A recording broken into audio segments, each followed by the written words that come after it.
Here's another guy who's upset that Donald Trump is the nominee, and his name is Glenn Beck. Now, we've done stories on Glenn Beck and how much he loved Ted Cruz, and he's behind Ted Cruz all the way. And he told that fake story about having the Don Quixote book that was George Washington's, and then that got debunked. He was making it up, but he tells it with tears coming down.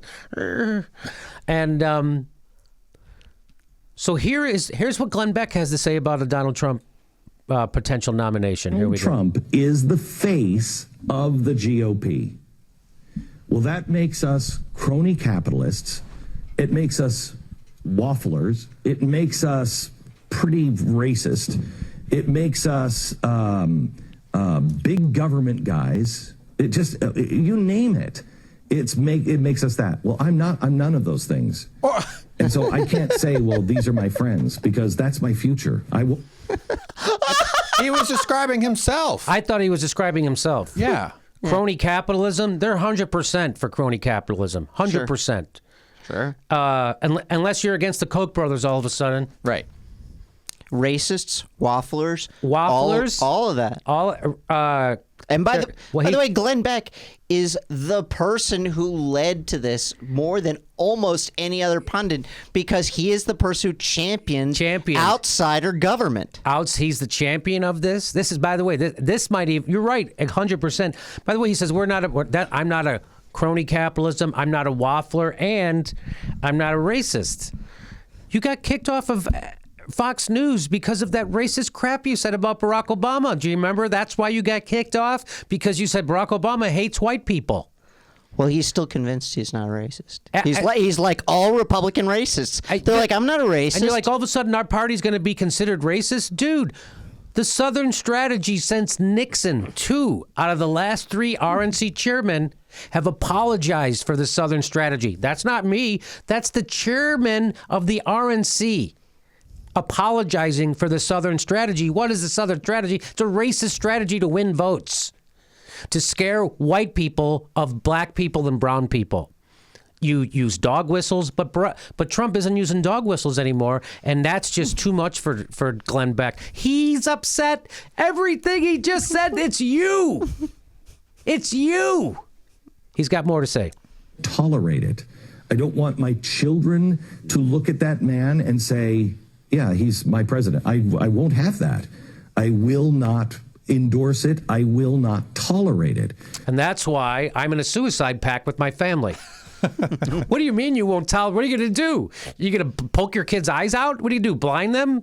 What are you going to do? Take them up to a mountain and stab them? Like, what are you going to do? What makes... This guy was perfectly happy having any number of clowns be president from his party. Would you be happier if it was Ben Carson, the guy who has grain pyramid theories?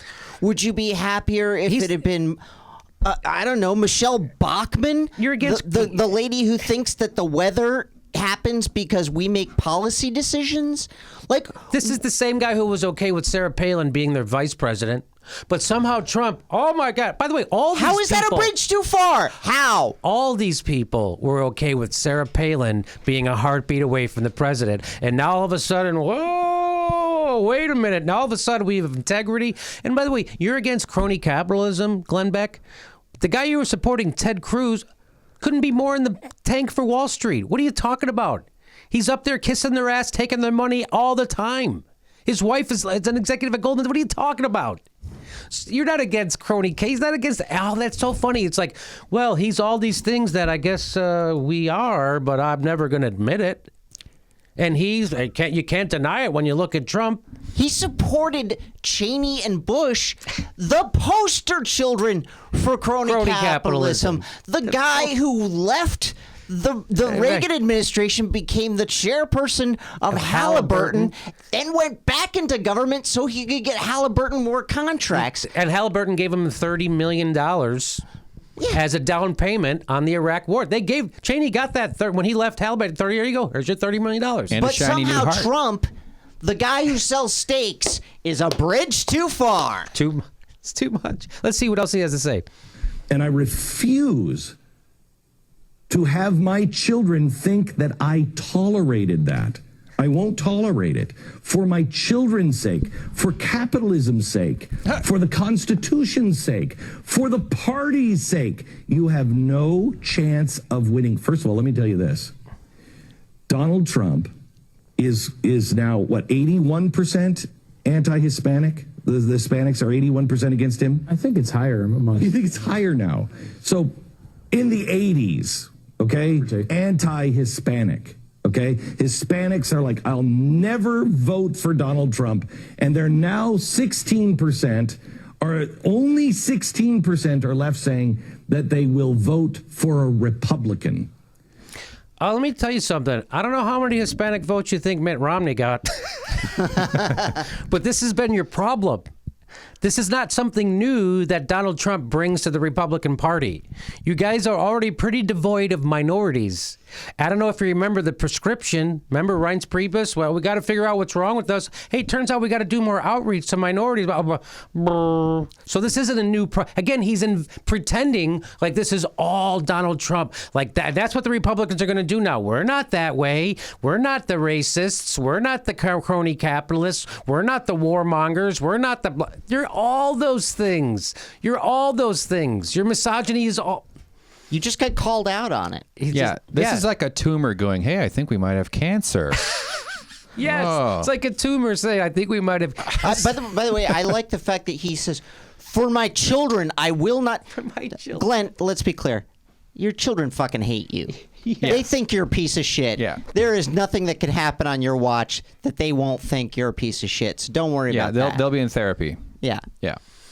Let's see if he has anything more to say. So you've lost the Hispanic vote. When you come Already was lost. in Yeah, and right. you now have the Hillary Clinton running, Hillary Clinton's going to win.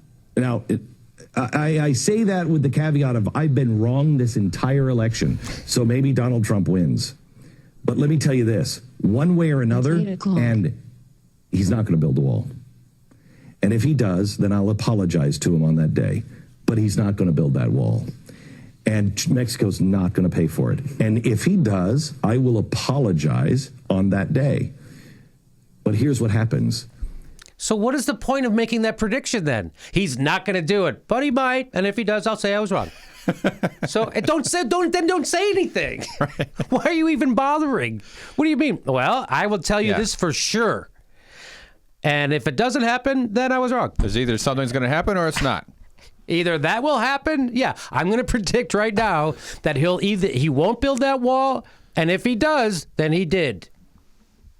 And this guy is God's That's what he's gift saying. to predictions, because this is the guy who basically said Obama was going to destroy this country systematically over and over and over again. He's a socialist. He's a communist. The whole thing.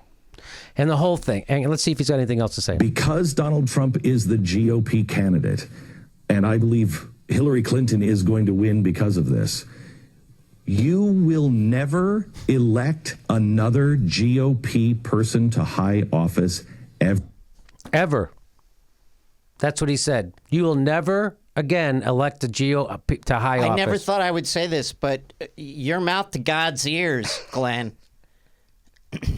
Again, how is Donald Trump so different than any of the other Republicans? He's not. That's why he's winning. He's kicking ass in your primary. That no one, even John Kasich, the guy most reasonable, he dropped out. Nobody, you got no one. By the way, Donald Trump has gotten a lot of votes. Like a lot of millions and millions of people, many of whom are probably Beck listeners, people who've been fed this conservative media stream of garbage for decades. He's been fertilizing this patch of evil that Donald Trump has suddenly sprouted out of, and now he's freaking out about it. Mark Levin also freaking out. A lot of the right-wing pundits freaking out. I say don't freak out.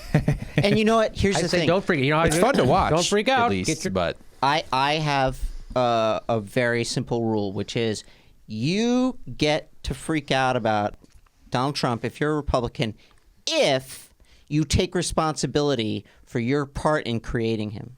Okay. Yeah. So if he'll never take responsibility. Okay. He doesn't take responsibility for the creation of himself. Yeah. He doesn't take responsibility for the stuff he says. Yeah. And by the way, his I love his new show, Guys Wearing Shirts. Yeah, it cut to a couple dudes sitting with him. He's got Dracula's, he's got lieutenants with him. Guys sitting around wearing shirts. Yeah. This actually show is called Glenn Beck Has a Very Short Commute. Okay. That's funny.